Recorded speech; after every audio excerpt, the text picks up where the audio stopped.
आप सभी लोग। हेलो फ्रेंड्स, कैसे हो आप लोग? उम्मीद करती हूँ कि आप सभी लोग स्वस्थ होगा, आपका परिवार भी स्वस्थ होगा। कैसे चल रही है आप लोगों की तैयारी, आप मुझे कमेंट सेक्शन में बताना। कल हमारी कुछ टेक्निकल इशू के कारण क्लास नहीं अपलोड हो पाई थी, तो जो एसएससी की हमारी पीवाईक्यू सीरीज स्टार्ट है, उसी से रिलेटेड आज हमारी नेक्स्ट क्लास है। चलिए स्टार्ट करते हैं। क्वेश्चन नंबर फर्स्ट है, निम्नलिखित में से किसमें युवा वलित पर्वत श्रृंखला है? किसमें जो युवा वलित पर्वत श्रृंखला है, किस मतलब ये बोल रहा है कि युवा वलित होता है जो आज भी बन रहा है, जो माउंटेन आज भी बन रहा है उसको बोलते हैं वलित पर्वत। वलित पर्वत, तो क्वेश्चन ये पूछ रहा है कि ऐसा कौन सा माउंटेन है जो आज भी बन रहा है। अब पहले देखो, पहले तो ये जानो कि माउंटेन होता कितने टाइप का, कितने टाइप का होता है। देखो माउंटेन कितने टाइप का होता है, माउंटेन होता है 3 टाइप का। कितने? 3 टाइप का। एक होता है वलित पर्वत, एक होता है वलित पर्वत,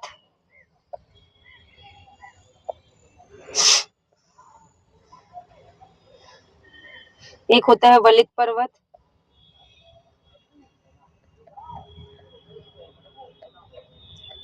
इसी को फोल्ड माउंटेन भी कहते हैं, फोल्ड माउंटेन।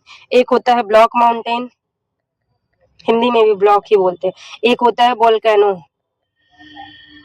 ज्वालामुखी,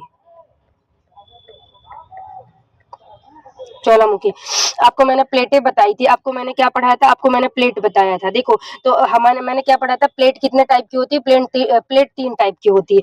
एक प्लेट ये होती है, एक प्लेट ये होती है। जब प्लेट ये एक दूसरे के पास आती है, क्या होती है, एक दूसरे के पास आती है, तो एक प्लेट ऐसे नीचे चली जाती है, एक प्लेट ऊपर की ओर उठ जाती है। इसको क्या बोलते हैं, इसको वलित बोलेंगे, इसको क्या बोलेंगे, वलित पर्वत होंगे। अब ब्लॉक माउंटेन में एक ऐसी होती और एक ये वाला चीज होती, एक ये, तो दो प्लेटें नीचे ढह गई और एक प्लेट ऊपर ही रह गई, उसको क्या बोलेंगे, उसको ब्लॉक माउंटेन बोलेंगे। और ज्वालामुखी में 2 प्लेट होती है और जब ये प्लेट रिपल्सन के कारण, मतलब एक तरह से प्रतिकर्षण, इसमें क्या हो रहा है, आकर्षण का ये प्रतिकर्षण के कारण ये दूर जा रही है।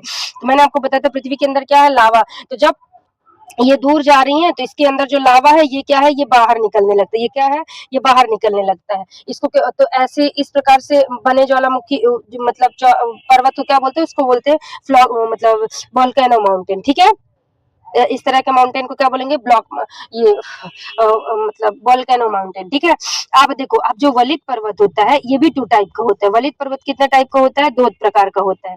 कौन कौन सा? एक होता है यंग, एक क्या होता है, यंग, एक होता है ओल्ड।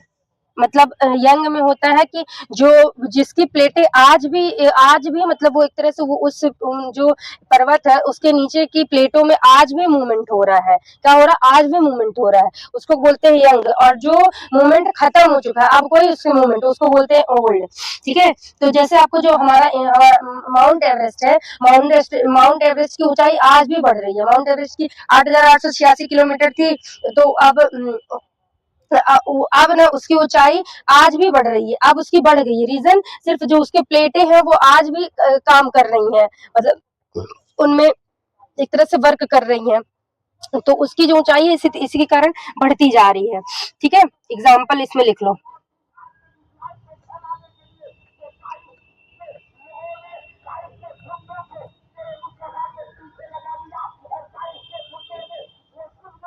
क्या होगा, माउंट एवरेस्ट। ओल्ड में क्या होगा, ओल्ड में होगा अरावली। क्या होगा, अरावली हो गया, और अरावली हो गया, यूराल हो गया, और एक हो गया अपलेशियन है।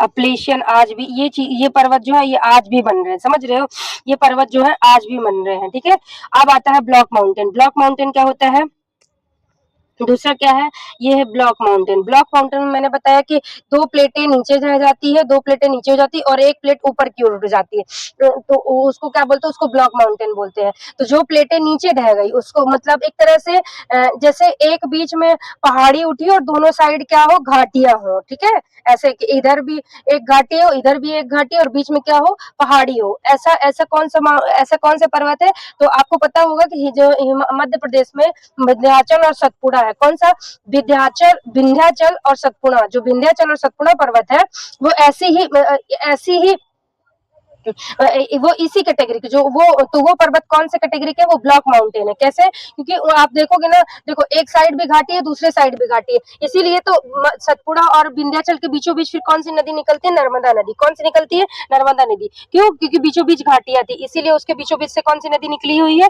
नर्मदा नदी। किधर बहती है? पश्चिम में बहती है। ठीक है।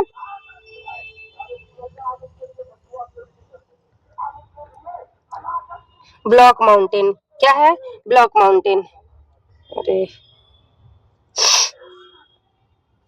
ब्लॉक माउंटेन में मैंने क्या बताया? एग्जाम्पल ब्लॉक माउंटेन का, सॉरी देखो, दो तरफ घाटी, बीच में पहाड़। ठीक है। एग्जाम्पल के लिए विंध्याचल,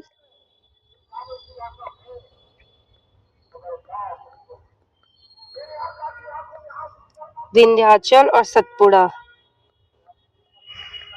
ये कहाँ है? मध्य प्रदेश में है। ठीक है। अब तीसरा है, तीसरा कौन सा है? वोल्केनो। वोल्केनो ज्वालामुखी। तीसरा क्या है? टाइप ऑफ मतलब ज्वालामुखी वोल्केनो, मतलब सॉरी माउंटेन। तो ज्वालामुखी माउंटेन भी ये कितने टाइप का होता है? ये 3 टाइप का होता है। ये कितने टाइप का होता है? ये 3 टाइप का होता है। कौन कौन सा है? 3 टाइप का होता है।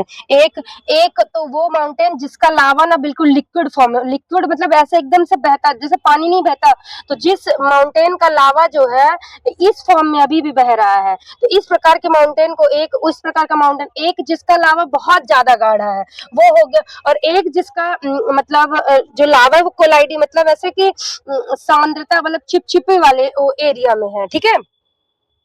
ठीक है। तो जैसे एक लावा बहुत गाढ़ा,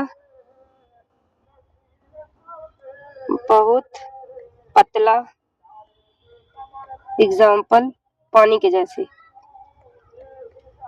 पानी के जैसे। एग्जाम्पल क्या है? मोना लोआ।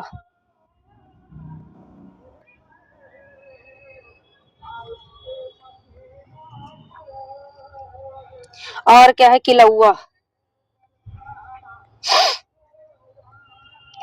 ठीक है। और एक जिसका ज्वाला, जिसका लावा जो बहुत सबसे गाढ़ा है,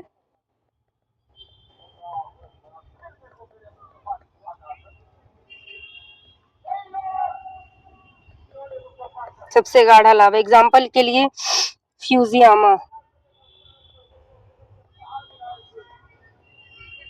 कोटोपैक्सी। ठीक है। और एक है जिसका लावा नॉर्मल गाढ़ा हो, एग्जाम्पल के लिए कॉलेज। ठीक है। एग्जाम्पल के लिए कॉलेज।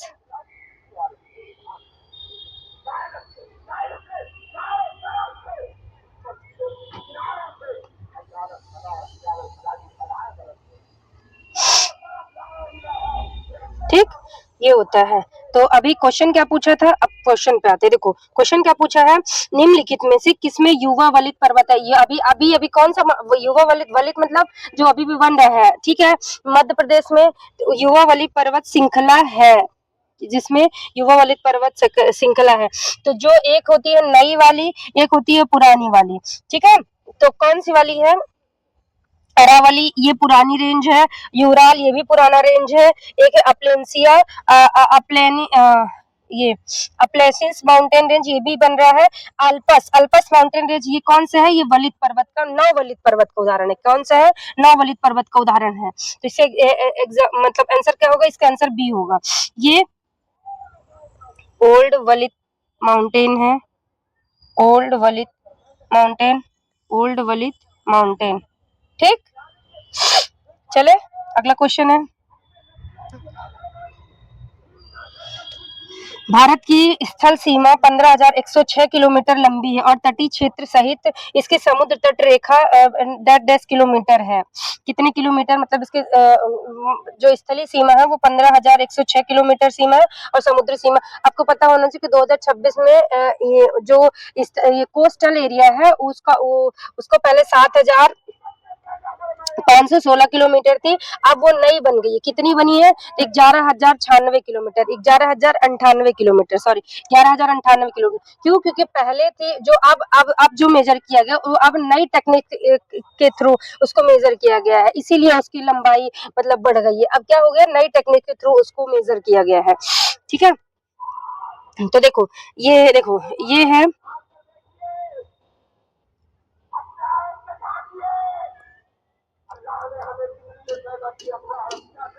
देखो एक ये कोस्टल एरिया, ये पूरा क्या है? ये कोस्टल एरिया है। इतने वाले को इसको क्या बोलते हैं? इसको कक्ष बोलते हैं। क्या बोलते हैं? कक्ष। ये क्या है? कच्छ का रण, इसी को बोलते हैं ना, कक्ष का रण। ये कौन सा है? ये है काठियावाड़। ठीक है, इस वाले रेंज को क्या बोलेंगे? इस वाले रेंज को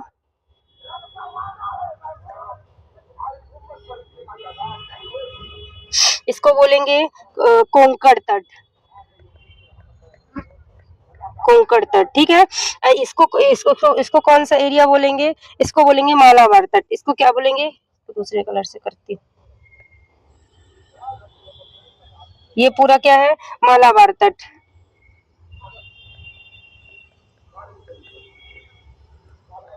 तट और ये वाला पूरा एरिया क्या है? इसको भी दूसरे से,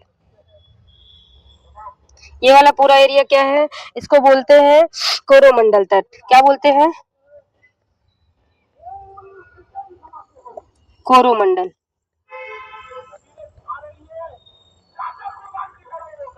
कोरोमंडल तट है, ठीक है। और इस वाले एरिया को क्या बोलते हैं? इस वाले एरिया को, इसको बोलते हैं मतलब नॉर्थन एरिया। क्या बोलते हैं? ईस्टर्न घाट, एक तरह से।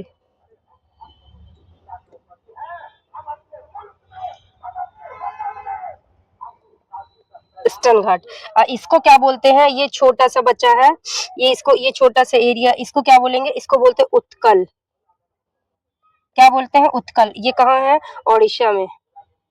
ठीक, ये हमारा कोस्टल एरिया, ठीक है। और देखो और इसको वैसे क्या बोलते हैं? ये कौन सा घाट है? और एक ये वाला घाट है, इसको कौन सा घाट बोलते हैं? ये इसको बोलते हैं पश्चिमी घाट। कौन सा घाट बोलते हैं? इधर इसको बोलते हैं पश्चिमी घाट। इसको कौन सा घाट बोलते हैं? पश्चिमी घाट। इसको क्या बोलते हैं? इसको बोलते हैं पूर्वी घाट। इसको इसको क्या बोलते हैं? इसको बोलते हैं पूर्वी घाट। क्या बोलते हैं इसको? पूर्वी घाट, ठीक है। और देखो ये जो पश्चिमी घाट है, जब हमारे जब वर्षा होती है, क्वेश्चन पूछता है कि जो बंगाल की खाड़ी से मतलब बादल जो है पानी लेके उठते हैं, तो सबसे ज्यादा वर्षा कहाँ करते हैं? तो कहाँ करते हैं? जो पश्चिमी घाट के पश्चिमी एरिया में। कहाँ करते? देखो ये वाला एरिया पूरा पहाड़ है, ये वाला एरिया जो है ये पूरा पहाड़ है, तो पूरे जो बादल है उसको क्रॉस ही नहीं कर पाते, तो उसके पश्चिमी एरिया में पूरी वर्षा कर देते हैं सबसे ज्यादा।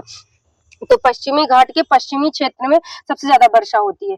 और ये जो पश्चिमी घाट का एरिया, ये थोड़ा सा कटा फटा एरिया, ये कौन सा ये कैसा है? कटा फटा एरिया, इसीलिए ये बंदरगाह के लिए सही नहीं है। काहे के लिए? जो हम बंदरगाह पोर्ट्स बनाते हैं उसके लिए ज्यादा सुटेबल नहीं है। पोर्ट के लिए कौन सा सुटेबल एरिया है? ये वाला ज्यादा सुटेबल, इधर वाला पूरा एरिया ये मतलब पोर्ट के लिए ज्यादा सुटेबल है, मतलब ज्यादा यूजफुल है। रीजन क्यों? क्योंकि जो हमारी नदियां हैं वो कहाँ से बहती है? देखो इधर से ये थोड़ा सा ऊपर उठा हुआ भाग है, इधर से ये जो है ये उठा हुआ भाग है, तो जो यहाँ से नदी कौन कौन सी निकलती है?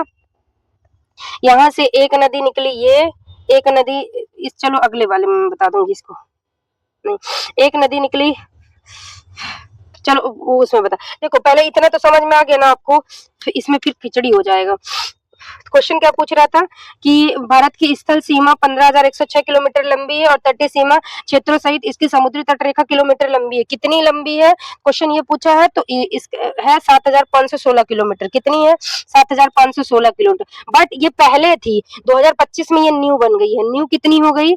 न्यू है 11,198 किलोमीटर। ये नई बनी है, 2025 में बनी है, 2025 में नहीं, 11,098 किलोमीटर, ठीक है। और 4,516 किलोमीटर ये क्या है? ये पुराना कोस्टल एरिया है। ठीक है। अब देखो ये मैंने ये बताया, ये वाला जो एरिया है ये थोड़ा सा ऊंचा हुआ रहता है, और इधर जो है क्योंकि इधर पूरा बंदरगाह के लिए, क्योंकि जो नदियां हैं जैसे नर्मदा, सॉरी नर्मदा कहती हूँ, गंगा, ब्रह्मपुत्र, गोदावरी, कृष्णा, कावेरी, तो ये जो इधर से इधर बहती हैं, यहाँ पास जो सारे अपने नदियों का मुहाना में आके क्या बनाती है, डेल्टा बनाती है। क्या बनाती है, डेल्टा। तो डेल्टा के कारण ही सारे डेल्टा इधर ही बनते हैं, सारे डेल्टा क्या है, इधर ही बनते हैं, इसीलिए यहाँ बंदरगाह के लिए ज्यादा उपयोगी है। क्वेश्चन तो यहाँ पास देखो, यहाँ पास से एक नदी निकलती है, कौन सी नदी, एक नदी यहाँ से निकलती है, एक नदी यहाँ से निकलती है, एक नदी यहाँ से निकलती है। ये वाली नदी कौन सी है, ये Krishna, Kaveri, sorry sorry sorry, Krishna, Godavari, Krishna, Kaveri है, सॉरी सॉरी सॉरी, अरे देखो ये यहाँ, सॉरी ये यहाँ से एक नदी ऐसे बह रही है महाराष्ट्र के त्र्यंबकेश्वर पहाड़ी से, सॉरी ये गुजरात चला गया, ये ऐसे होगा, नॉट ऐसे, ठीक है। और एक नासिक से और जाना पाओ पहाड़ी से एक यहाँ से निकल रही है, ये कौन सी है, गोदावरी, ये कौन सी है, कृष्णा, ये कौन सी है, कावेरी, ठीक है। अब ये ले जाके यहाँ पास पूरा अपना एस्चुरी यहाँ पास स्टोर कर देंगी, इसीलिए ये वाला एरिया काहे के लिए फेमस है, बंदरगाह के लिए फेमस है, काहे के लिए ये उपयोगी है, बंदरगाह के लिए। यहाँ पूरा ये डेल्टा कारण ये बंदरगाह के लिए यूजफुल, ठीक। चले अगला क्वेश्चन है, ये तीसरे नंबर का क्वेश्चन है, परंतु तीसरे नंबर का क्वेश्चन ही, सॉरी नहीं है, ये है अगला क्वेश्चन। निम्नलिखित में से कौन सा भारतीय संविधान का सबसे विवादास्पद अनुच्छेद है जो किसी भी राज्य में राष्ट्रपति शासन का प्रावधान करता है, क्या करता है, जिसमें मतलब क्वेश्चन ये पूछ रहा है कि वो कौन सा आर्टिकल है जिसमें किसी भी राज्य में राष्ट्रपति शासन लगता है। कल की क्लास में जो लास्ट क्लास थी मैंने उसमें आपको बताया था कि इमरजेंसी कितने टाइप की होती है, इमरजेंसी 3 टाइप की होती है, 352, 356, 360। 352 में कौन सा है, नेशनल इमरजेंसी, 356 राष्ट्रपति शासन, 360 वित्तीय आपातकाल, ठीक है। फाइनेंशियल इमरजेंसी आज तक कभी नहीं लगी है, बाकी ये दोनों लग चुकी है, ठीक है। तो देखो मैंने क्या बताया था, इमरजेंसी कितने टाइप की होती है, इमरजेंसी जो है 3 टाइप की होती है, 3 टाइप की, एक राष्ट्रीय आपातकाल, राष्ट्रपति शासन, वित्तीय आपात, ठीक। आर्टिकल कौन सा है इसका, आर्टिकल 352, आर्टिकल क्या है 350, अरे 352, इसका क्या है आर्टिकल, इसका है आर्टिकल 3, अरे यार फिर से पता है क्या हो जाता है, 352 राष्ट्रपति शासन के लिए 356, एक होता है राष्ट्रपति शासन जो है ना वो 2 बेस पे लगाया जाता है, तो इसका आर्टिकल तो है 356, परंतु एक बेस तो 356 वाला और एक बेस 364 वाला, कि एक 365, एक 356, एक 364, 356 मतलब सॉरी क्या बोल रही हूँ मैं, एक तो 356 मैं बताई, एक बताई 365, कौन 365 356, ठीक है 356, और इसका क्या है 360, कभी नहीं लगा है ये क्या है, ये कभी नहीं लगा, कभी नहीं लगा, ये 3 बार लगा है, 3 बार लगा है, कब कब 1962, 1965, 1976, सबसे विवाद वाला कौन सा है, विवाद वाला यही है, विवाद, ठीक है।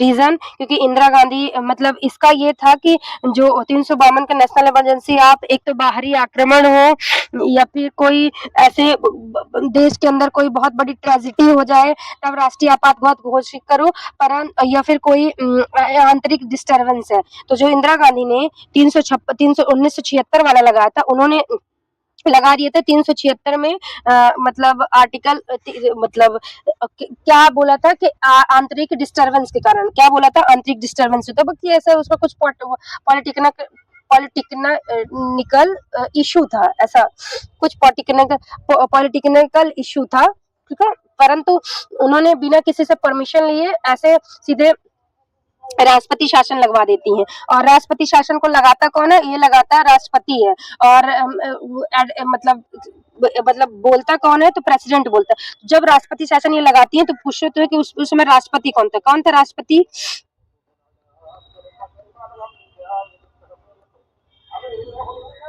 राष्ट्रपति कौन था, तो राष्ट्रपति थे वो क्या नाम उनका, अरे अरे अब्दुल्ला रहते हैं, क्या नाम था उनका, आप बताओ मुझे कमेंट सेक्शन में, अरे मुझे ध्यान नहीं आ रहा, मुझे याद है बस, फकरुद्दीन अली, क्या नाम था, फकरुद्दीन अली, सॉरी कौन थे, फकरुद्दीन अली, मैं बोली ना मुझे याद था, थोड़ा सा दिमाग से निकल, कौन थे राष्ट्रपति, तो ये थे फकरुद्दीन अली, मतलब ये इंदिरा गांधी जी को बोलती हैं और ये घोषणा कर देते हैं, और फिर जो देश के एमएलए रहते हैं, मतलब ऐसा कि कुछ कोई प्रोटेस्ट हो रहा था इंदिरा गांधी के खिलाफ, और उसी के लिए फिर उन्होंने लगाया था, पर जब ये इस तरह से लगता है तो 1978 में फिर ये हटता है, और फिर इसमें 44th कॉन्स्टिट्यूशन अमेंडमेंट द्वारा क्या जोड़ा जाता है, 44th कॉन्स्टिट्यूशन अमेंडमेंट द्वारा क्या जोड़ा जाता है कि ये कब लगेगा, जो ये इसको हटा दिया था, जो आंतरिक डिस्टरबेंस है, आंतरिक डिस्टरबेंस की जगह पे क्या जोड़ दिया जाता है, आंतरिक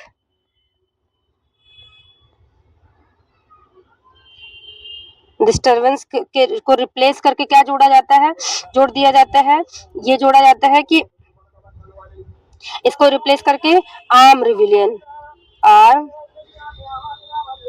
रिविलियन, मतलब ऐसा कि अगर कोई ट्रेजेडी हुई है और उसमें इमरजेंसी लगे तब क्या लगे, उसके लिए भी डायरेक्ट नहीं लगा सकते, उसके लिए भी आपको पहले मंत्री और कैबिनेट से परमिशन लेनी पड़ेगी, ठीक है, कैबिनेट दोनों सदनों में बिल पास करना पड़ेगा, उसके बाद ही इमरजेंसी लग सकती है, ठीक है, उसके बाद ही इमरजेंसी लगती है। और मैंने बता दिया वित्तीय आपातकाल आज तक कभी नहीं लगा है, और अब है राष्ट्रपति शासन, जो मैंने बताया राष्ट्रपति शासन 2 बेस पे लगता है, राष्ट्रपति शासन जो है इसके लिए दो आर्टिकल है, कौन से है, दो, एक होता है 356, एक होता है 365, 356 में क्या बोला गया है, 356 के अकॉर्डिंग, 356 के अकॉर्डिंग अगर मतलब राज्य में जो संवैधानिक है, जो संवैधानिक सत्ता है, जो एक तरह से जो संवैधानिक सत्ता है उसको राज्य जो है संभालने में असफल है, क्या है, राज्य जो है संभालने में असफल है, तब लगेगा, क्या लगेगा, अगर राज्य उसको संभालने में असफल है, एक तरह से मतलब कि एक राष्ट्रपति शासन लगा हुआ है और वो उस चीज को संभाल नहीं पा रहा है, क्या नहीं कर पा रहे हैं, संभाल नहीं पा रहे हैं, तब लगेगा मतलब संवैधानिक तंत्र की विफलता, उसी को बोलते हैं संवैधानिक तंत्र की विफलता, मतलब वहाँ कोई, जैसे देखो एक स्टेट में क्या होगा, प्रेसिडेंट होगा, मतलब ये राज्यपाल होगा, मुख्यमंत्री होगा, ठीक है, अब मुख्यमंत्री वहाँ कोई डिस्टर्बेंस बहुत ज्यादा हो जाए और मुख्यमंत्री उसको कंट्रोल नहीं कर पा रहा, राज्यपाल तब कंट्रोल नहीं कर पा रहा, तब वहाँ क्या लगेगा, राष्ट्रपति शासन लग जाता है, क्या लगता है, वहाँ राष्ट्रपति शासन लगता है। तो एक तो इसका बेस क्या है, मतलब संवैधानिक तंत्र का संवैधानिक तंत्र की एक तरह से बोल सकते हैं विफलता, संवैधानिक तंत्र, अब जैसे जो ये सब कैबिनेट है, सारी चीजें, तो ये एक तरह से संविधान मतलब संवैधानिक तंत्र है ना, तो अब ये चीजें नहीं संभाल पा रहे हैं, तो वहाँ क्या लगेगा, मतलब राष्ट्रपति शासन, और एक क्या लगता है, अगर कोई बड़ा एक्ट आया, बड़ा कोई मतलब ऐसे केंद्र लेवल पर कोई मतलब सेंट्रल जो है निर्देश दे रहा और राज्य उसको मान नहीं रहा, क्या कर रहे हैं, राज्य उसको नहीं मान रहा है, तब भी लगता है। केंद्र के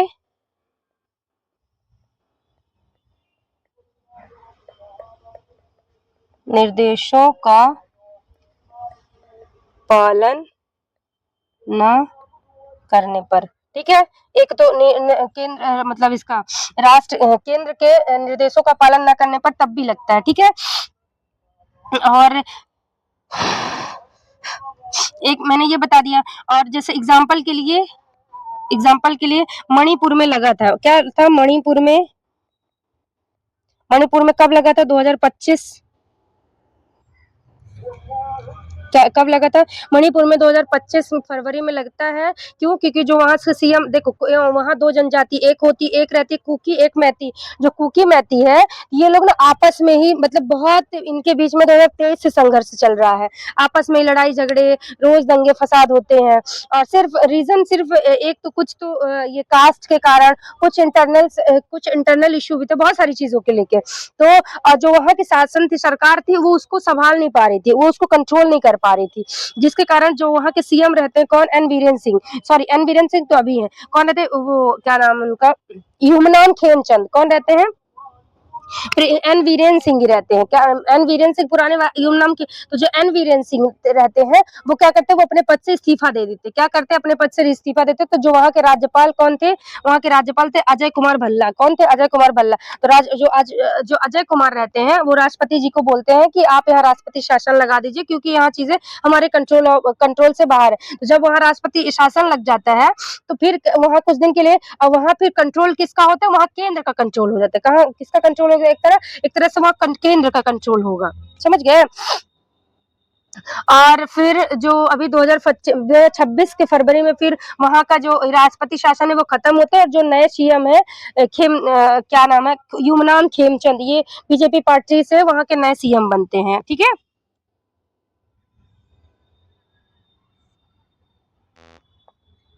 ठीक है ना।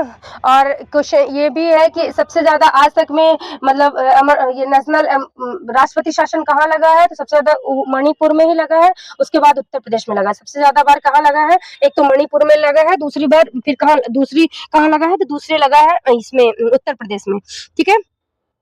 अगला चले, आप क्वेश्चन क्या बोलते हैं कि निम्नलिखित में से कौन से संविधान का सबसे विवादास्पद अनुच्छेद है जो किसी भी राज्य के राष्ट्रपति शासन, क्या बोल रही है, राष्ट्रपति शासन लगेगा, तो क्या लगेगा, 300, ये तो वित्तीय आपातकाल, ये क्या है, फाइनेंशियल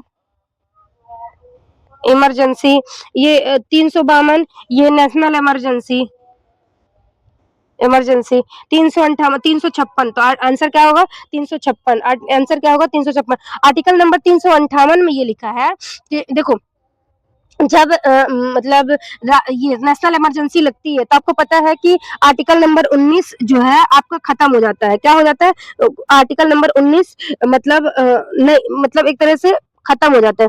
खत्म मतलब ऐसे होता है कि एक तरह से बोलो तो मतलब ऐसा कि जैसे जिसमें है कि बोलने का अधिकार और कहीं भी घूमने का अधिकार, तो एक भाई इमरजेंसी लगी है, तो आप कहाँ ऑलरेडी मतलब एक तरह से देश में ट्रेजेडी हो रही है, और आप कहाँ घूमने जाओगे, ये वाली कंडीशन। तो क्या होता है कि मतलब एक तरह से जो मतलब जो उनके फंडामेंटल राइट्स हैं, वो उल्लंघन ऐसा नहीं हो कि वो हट जाते हैं, रहते हैं, बस ये है कि जैसे हमको ये आर्टिकल नंबर 32 ये है ना कि अगर हमारे फंडामेंटल राइट्स का उल्लंघन होता है, तो हम सुप्रीम कोर्ट जा सकते, कोर्ट हमें जस्टिस देगा। तो यही होता है कि अगर नेशनल इमरजेंसी लगी है, और अगर आपके मतलब फंडामेंटल राइट्स का उल्लंघन होता है, तो आप कोर्ट नहीं जा सकते, क्या है, कोर्ट नहीं जा सकते, मेन इसमें ये लिखा है 358 में, ठीक है। और जब राष्ट्रपति शासन लगता है, तो उसमें कोई आपके मौलिक अधिकारों वगैरह का हनन नहीं होता, ठीक है। चले, अगला क्वेश्चन है, कौन सा अनुच्छेद राष्ट्रपति के चुनाव से संबंधित है, क्या बोल रहा है, निम्नलिखित में से कौन सा राष्ट्रपति के चुनाव से संबंधित है। तो आपको मैंने बताया था कि भाग 1 यूनियन दैट इज भारत, ये है यूनियन। भाग 2 किससे है, सिटीजनशिप से रिलेटेड है, किससे है, सिटीजनशिप से रिलेटेड है। भाग 3 मौलिक अधिकार, भाग 4 डीपीएसपी, भाग 4A मौलिक कर्तव्य। अब आएगा भाग 5, कौन से, तो राष्ट्रपति का उल्लंघन, राष्ट्रपति उसमें का उल्लंघन है, भाग भाग 4 आर्टिकल 52 से लेके 62 तक रहते हैं। ठीक है, भाग 4 आर्टिकल 52 से लेके 62 तक।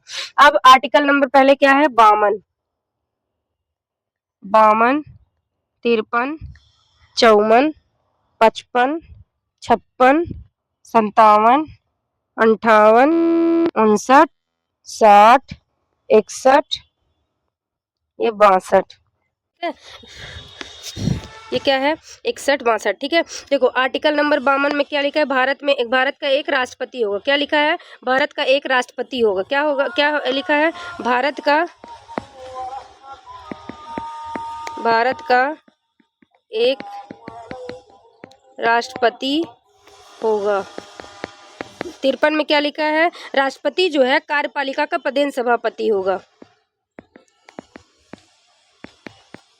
कार्यपालिका का पदेन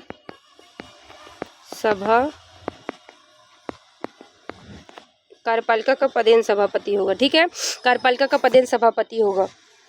ये 52 में लिखा है। और 53 में क्या लिखा है? तो 53 में लिखा है कि जो राष्ट्रपति के चुनाव में राष्ट्रपति के चुनाव में कौन कौन भाग लेंगे? राष्ट्रपति के चुनाव में मतलब क्या नाम है?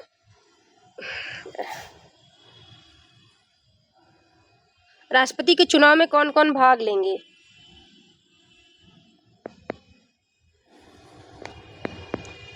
चुनाव में कौन कौन भाग ये सॉरी भाग लेंगे। ये है, ये आर्टिकल नंबर 54 में लिखा है। ये किस में लिखा है? ये आर्टिकल 54 में लिखा है। ये इसमें लिखा है। इसमें है कि जो राष्ट्रपति का चुनाव हो वो एकल संक्रमणी पद्धति द्वारा होगा। चुनाव जो है एकल संक्रमणी पद्धति।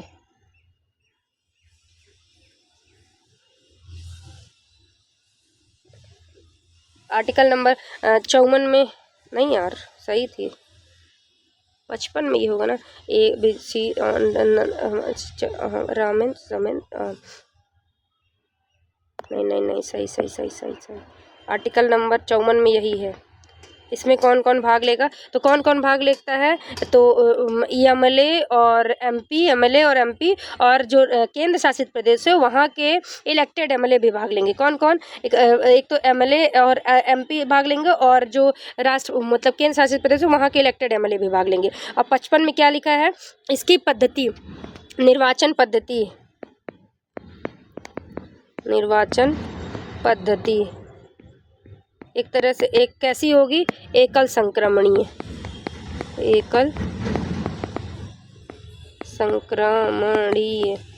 पद्धति, एकल संक्रमणीय। ठीक है, एकल संक्रमणीय होगा। ठीक है, 56 में क्या लिखा है? 56 में लिखा है राष्ट्रपति की पदावधि, कार्यकाल, मतलब टाइम ड्यूरेशन। क्या है? कार्यकाल 5 वर्ष। ठीक है, 57 में क्या लिखा है? 57 में लिखा है कि मतलब जो राष्ट्रपति है वो पुनः निर्वाचन के लिए पात्रता, पुनः निर्वाचन। मतलब देखो हमारे देश में है कि एक जो राष्ट्रपति है वो कई बार अपने लिए निर्वाचन के लिए वो भर सकता है, क्योंकि उसमें भी तो एक फिक्स वो होती है ना कि जैसे 65, बस एज 65 से ऊपर नहीं होनी चाहिए, तो वो कितने बार के लिए भी अप्लाई कर सकता है। और जबकि यूएसए में है कि एक राष्ट्रपति सिर्फ 2 बार बनेगा। एक राष्ट्रपति जो है वो सिर्फ 2 बार राष्ट्रपति बन सकता है। जैसे डोनाल्ड ट्रंप है, 1 बार बन चुका है, ये दूसरी बार बने हैं, इसके बाद वो दोबारा नहीं बन सकते। ठीक है, और जो 57 में ये है। इसके बाद इसमें एज क्या होती है? एज होती है, ठीक। और पुनः निर्वाचन 58 में क्या है? राष्ट्रपति जो बनने की योग्यता है, इसमें क्या है? एक तरह से योग्यता, एज कितनी होनी चाहिए? 35। ठीक है। और मतलब क्या बने कि वो किसी मतलब इसमें जिसमें आपको प्रॉफिटेबल पद पर वो नहीं होना चाहिए, लाभार्थी मतलब लाभ वाले पद पर नहीं होना चाहिए, पागल या दिवालिया नहीं होना चाहिए, उम्र 35 वर्ष होनी चाहिए। ये सारी चीज़ें किसमें लिखी? तो वो आर्टिकल नंबर 58 में लिखी है। और 59 में क्या लिखा है? राष्ट्रपति पद की शर्तें, राष्ट्रपति पद की शर्तें, सॉरी इसमें क्या है? पद की शर्तें, ठीक है। 60 में क्या लिखा है? शपथ। 61 में क्या लिखा है? 61 में लिखा है महाभियोग। क्या लिखा है? 61 में लिखा है महाभियोग। और 62 में क्या लिखा है? 62 में क्या लिखा है? 62 में लिखा है, 61 में क्या लिखा है? 61 में लिखा है, 62 में क्या लिखा है? 62 में लिखा है खाली पद होने पर निर्वाचन, ठीक है। दोबारा मतलब खाली पद को भरना। एक सेकेंड, क्वेश्चन क्या था? तो कौन सा अनुच्छेद राष्ट्रपति के चुनाव से संबंधित है? तो आर्टिकल नंबर 66 तो उपराष्ट्रपति से संबंधित हो गया। 72 भी नहीं है, 72 भी नहीं है। 74 तो मंत्री और मंत्रिपरिषद से हो गया रिलेशन। और आर्टिकल नंबर 54, आंसर क्या होगा? Article number 54। अगला क्वेश्चन, अगला है निम्नलिखित में से कौन सा अनुच्छेद यह कहता है कि प्रधानमंत्री की नियुक्ति राष्ट्रपति द्वारा की जानी चाहिए? मैंने आपको बताया आर्टिकल नंबर 71 मैंने आपको बताया कि आर्टिकल नंबर जो 74 है, आर्टिकल नंबर 74 और 75 ये किससे रिलेटेड है? ये मंत्री और मंत्रिपरिषद से रिलेटेड है। किससे है? मंत्रिपरिषद, ठीक है। आर्टिकल नंबर 71 क्या कहता है? आर्टिकल नंबर 71 कहता है कि अगर राष्ट्रपति और उपराष्ट्रपति के चुनाव में कोई परेशानी प्रॉब्लम होती है तो उसका निपटारा कौन करेगा? उसका निपटारा सुप्रीम कोर्ट करेगी, ठीक है। तो और जो आर्टिकल नंबर 74 और 75 काहे के लिए है? मंत्रिपरिषद काहे के लिए है? मंत्री और मंत्रिपरिषद।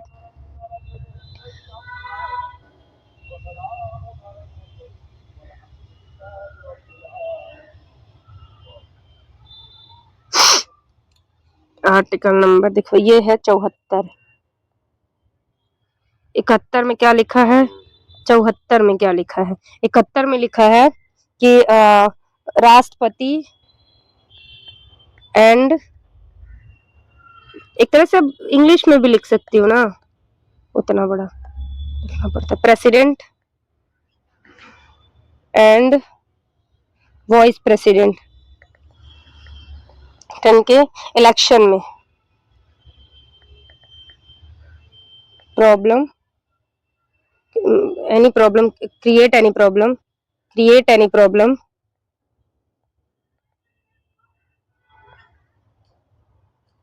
Then solve.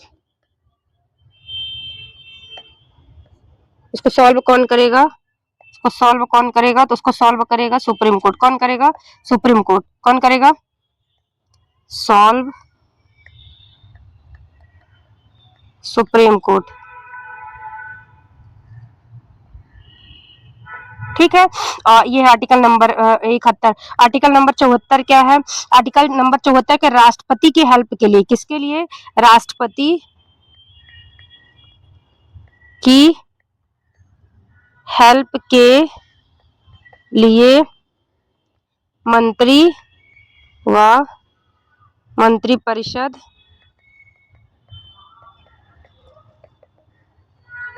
का गठन, ठीक है। मतलब ये कि ये राष्ट्रपति की जो काम करेगा, राष्ट्रपति उसके हेल्प के लिए, काम धाम के लिए, उस सब के लिए किसका चयन होना चाहिए? ये आर्टिकल नंबर मतलब अब मंत्री में आएगा प्रधानमंत्री, और मंत्रिपरिषद में कौन रहेगा? जो लोकसभा और राज्यसभा के जो एमएलए वगैरह होते हैं वो सारे आएंगे, समझ गए। और आर्टिकल नंबर 75 क्या कहता है? 75 में लिखा है कि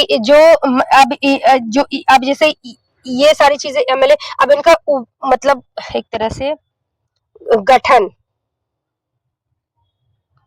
पीएम, सॉरी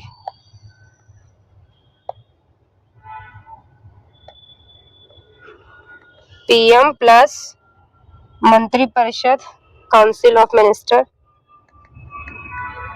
मंत्री परिषद की नियुक्ति का उल्लेख है, और शपथ, नियुक्ति, उत्तरदायित्व, मतलब वो लोग क्या, उनका क्या उत्तरदायित्व रहेगा, तथा एवं शपथ,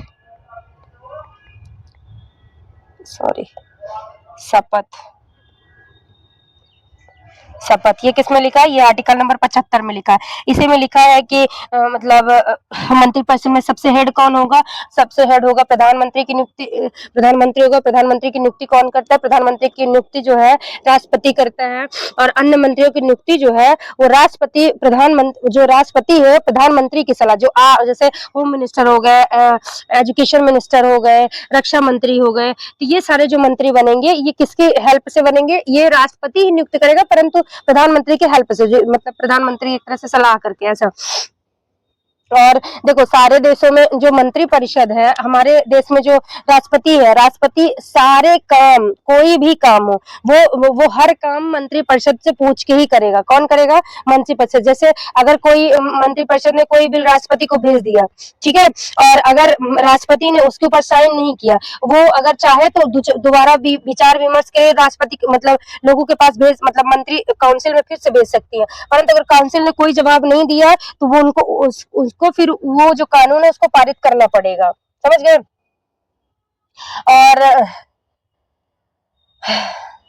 और जो मंत्री राष्ट्रपति की इच्छा तक अपने पद पर बने रहते हैं, जो मंत्री होते हैं राष्ट्रपति की इच्छा तक अपने पद पर बने रहते हैं।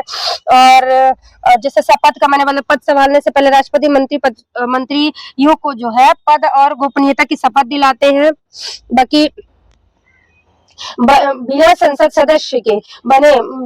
सदस्य बने कोई भी व्यक्ति 6 महीने से अधिक समय तक मंत्री नहीं रह सकता। जैसे जो पार्लियामेंट में जो मंत्री परिषद है, जब तक अगर संसद में बिना संसद सदस्य बने, जब तक वो संसद का सदस्य नहीं बनेगा तो वो 6 महीने से ज्यादा मंत्री नहीं रह सकता, ठीक है। तो क्वेश्चन क्या पूछा था, अब आओ क्वेश्चन क्या पूछा था, आर्टिकल नंबर 75, 62, 71 जिनमें से कौन से अनुच्छेद है, तो प्रधानमंत्री की नियुक्ति राष्ट्रपति द्वारा की जाती है। आर्टिकल हेल्प के लिए मंत्री परिषद होगा, और नियुक्ति कौन करेगा, ये करेगा क्या बोलते हैं, मतलब कौन करेगा, मैंने अभी बताया, तो ये राष्ट्रपति करेगा। और किसकी हेल्प को, तो ये किसमें लिखा है, उनका राष्ट्रपति की नियुक्ति और शपथ आर्टिकल नंबर 75 में, किसमें लिखा है, आर्टिकल नंबर 75 में, ठीक। 62 में मैंने बताया, अगर राष्ट्रपति नहीं है, राष्ट्रपति का पद खाली है, तो राष्ट्रपति के पद के मतलब उस पद को भरने के लिए जो चुनाव है, जो पद्धति है, उसका उल्लेख किसमें है, 62 में है। आर्टिकल 71 मैंने बता दिया, प्रेसिडेंट, राष्ट्रपति और उपराष्ट्रपति के चुनाव में कोई परेशानी प्रॉब्लम हुई तो निपटारा कौन करेगा, सुप्रीम कोर्ट करेगा। आर्टिकल नंबर 66 ये किससे रिलेटेड है, ये मतलब उपराष्ट्रपति से रिलेटेड है, ठीक है। चले आगे, अगला क्वेश्चन। समुद्रगुप्त की उपलब्धियों का विवरण उनके दरबारी कवि द्वारा प्रयाग प्रशस्ति द्वारा, यहाँ पास क्या होगा, एक प्रयाग प्रशस्ति नामक एक लंबे शिलालेख में किसने लिखा था, हरिसेन ने लिखा था। किसने लिखा था, हरिसेन ने लिखा है। कल्हण ने कौन सी लिखी है, कल्हण की मतलब क्या नाम है, कल्हण ने कौन सी किताब लिखी है, तो कल्हण के द्वारा राज तरंगिणी ये किताब किसने लिखी, कल्हण ने लिखा है। कालिदास ने अभिज्ञान शाकुंतलम,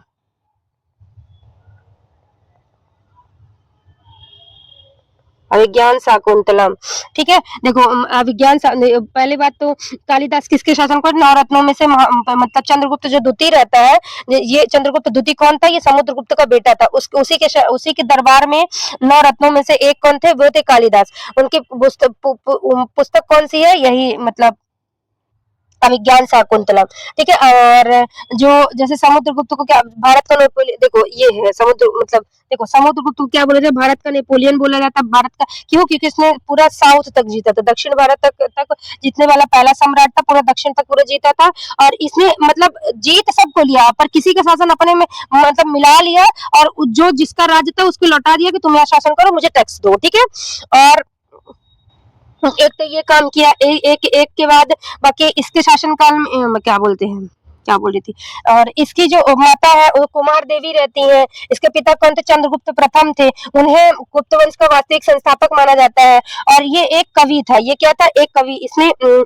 इसने जो सिक्का चलाया था, सिक्के में बीड़ा बजाते हुए व्यक्ति को दर्शाया था। तो बीड़ा बजाते हुए व्यक्ति को दर्शाने वाला जो सिक्का है किसने चलाया था, क्वेश्चन ये पूछता है, तो वो किसने चलाया था, समुद्रगुप्त ने चलाया था। ठीक है, संगीत और कला का संरक्षक माना जाता है।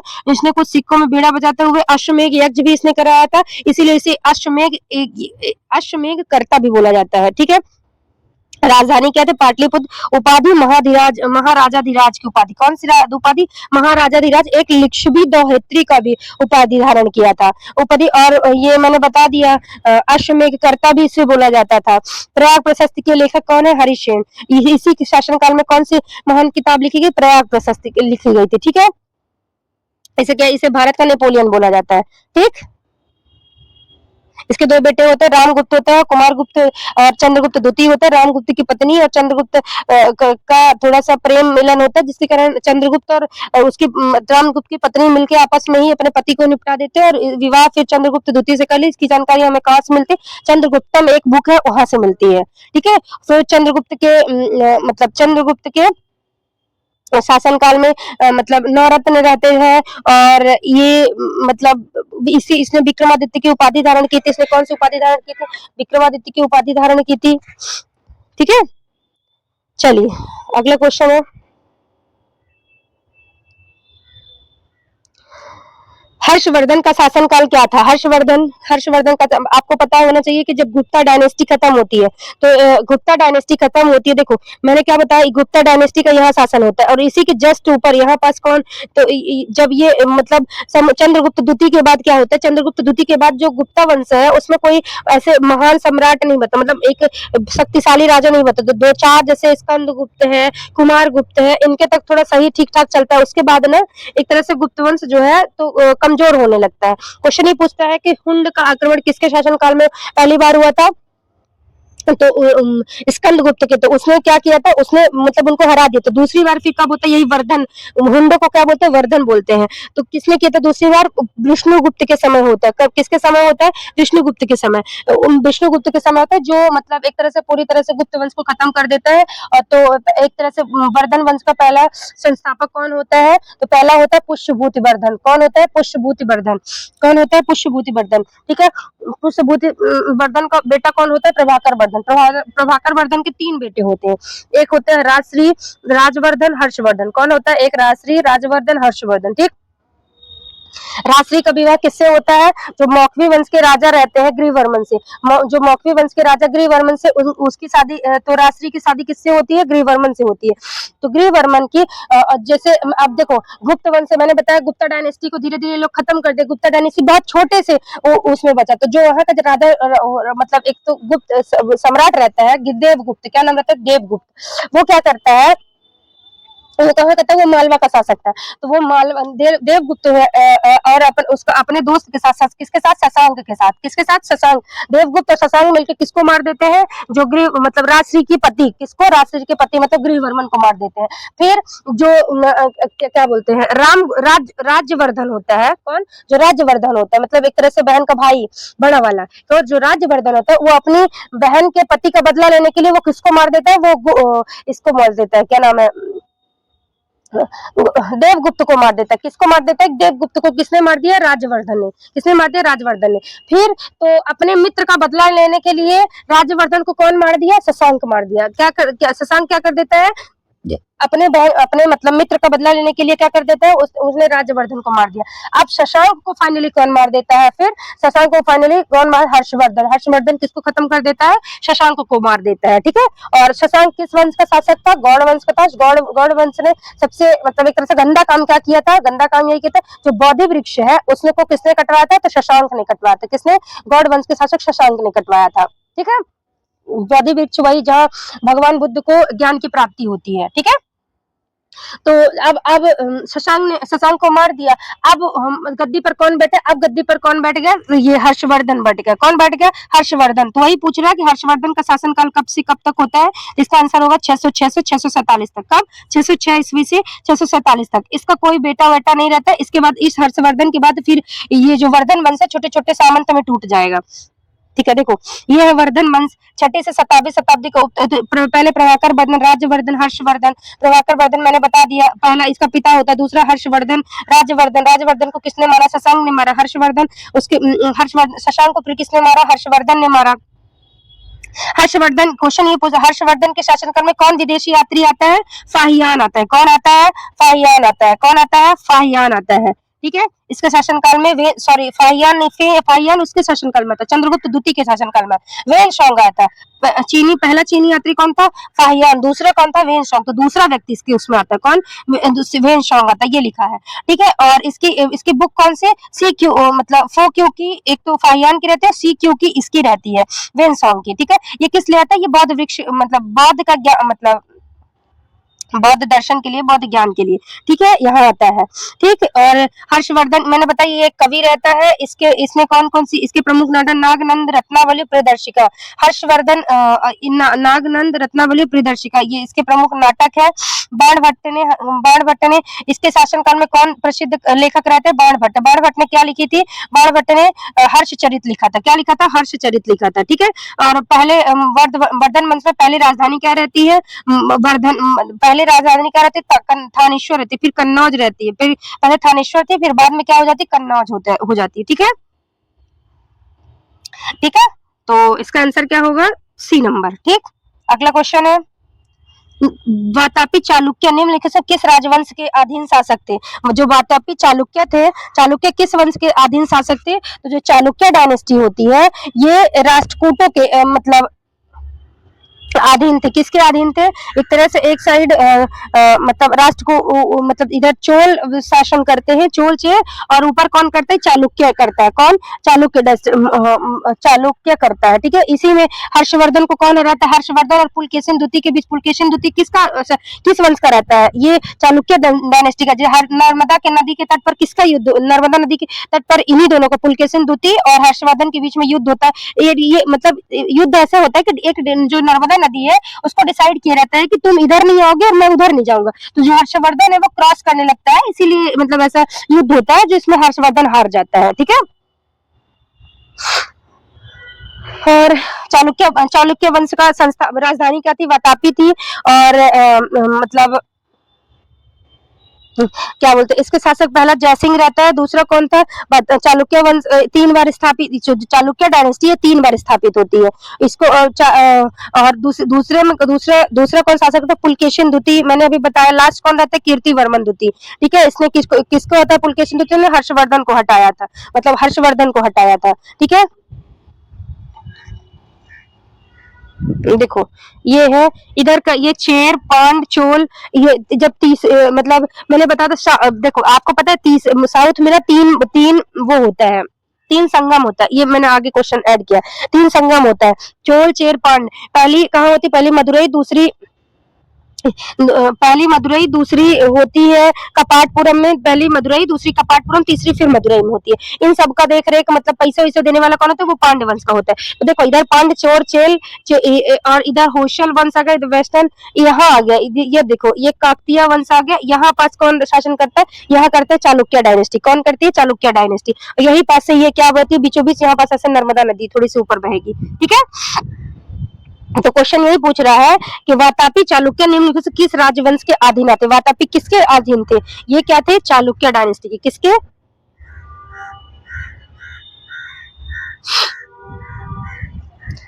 मतलब ये पूछ रहा है कि किसके वो रहते ये, तो ये रहते हैं कदम्बस के, चोल के। किसके रहते हैं? चोल के। ठीक, अगला क्वेश्चन है, निम्नलिखित में से किस पल्लव के शासक के दौरान वेनसोंग ने पल्लव की राजधानी कांची का दौरा किया था। अभी मैंने बताया वेनसोंग किसके शासनकाल में आता है? हर्षवर्धन के शासनकाल में। ऊपर हर्षवर्धन का शासन है, नीचे किसका है? चालुक्य डायनेस्टी है। चालुक्य डायनेस्टी इधर नीचे तो एक तरह से कौन आएगा? तो चालुक्य, और चालुक्य है इधर, पल्लव डायनेस्टी है। कौन सी डायनेस्टी है? पल्लव डायनेस्टी है। तो पल्लव डायनेस्टी में कौन रहेगा? पल्लव डायनेस्टी में, तो पल्लव डायनेस्टी के समय कौन आएगा? तो पल्लव डायनेस्टी, एक सेकेंड, क्वेश्चन क्या था ऊपर वाले में? मीन्स किस राजवंश के अधीन शासक थे? नहीं नहीं, ये चोल नहीं होगा, पल्लव होगा। क्या होगा? पल्लव होगा। ठीक है। अब तो पल्लव पल्लव वंश का संस्थापक कौन था? ये पल्लव वंश किसके स्थान पर आता है? ये चोलों के स्थान पर आते हैं। इसमें पहला शासक कौन रहता है? पहला शासक रहता है महेंद्र वर्मन। ठीक है, कौन था? महेंद्र वर्मन। और दूसरा कौन था? नरसिंह वर्मन। जो वातापी कोंड की उपाधि किसने धारण की थी? वातापी कोंड की उपाधि किसने धारण की थी? नरसिंह वर्मन ने। नरसिंह वर्मन ने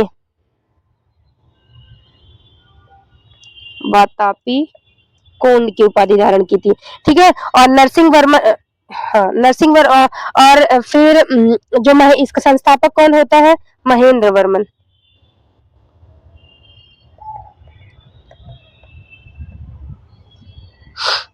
पल्लव की राजधानी कांची का दौरा किसके शासनकाल में किया था? तो इस समय मतलब एक तरह से देखो, जो पुलकेशिन होता है ऊपर किसको हराता है? ऊपर जो है इसने हर्षवर्धन को हराया। किसको हराया? ऊपर से। और नीचे किसको हराता है? नीचे ये महेंद्र वर्मन को हराता है। किसको हराता है? महेंद्र वर्मन को हराता है। तो किसको हराता है? तो मैंने बताया कि चालुक्य डायनेस्टी किसके अधीन थी? पल्लव। ये मतलब एक साथ में ही थे। तो वही पूछ रहा कि वेनसोंग किसकी राजधानी का दौरा किया था? महेंद्र वर्मन। पहला शासक कौन था? महेंद्र वर्मन। आंसर क्या होगा? महेंद्र वर्मन। ठीक है। देखो, और देखो मैंने बताया कि साउथ में क्या होता है? साउथ में तीन बौद्ध संगीति होती, तीन तीन इसी को संगम का तीन संगम होते हैं। इसको क्या बोलते हैं? तीन संगम। पहला मदुरई में, दूसरा कपाटपुरम, तीसरे मदुरई। तीनों की देख रेख मतलब पैसा वैसा कौन रहता है? तो पांड्य वंश, पांड्य। ठीक है, देखने वाला देख रेख। और पहले में अध्यक्ष, पहले की मतलब पहले ये रहता है। ठीक है, पहले मदुरई, दूसरा कपाटपुरम, तीसरी यहाँ मदुरई में होती है। ठीक है, चलिए मिलते हैं कल। सेशन अच्छा लगे प्लीज लाइक शेयर सब्सक्राइब करना। एंड कल के लिए सॉरी, कुछ क्या बताऊं, अपनी तरफ से मैं डेली कोशिश कर रही हूँ, पर कल के लिए सॉरी। Thank you, bye.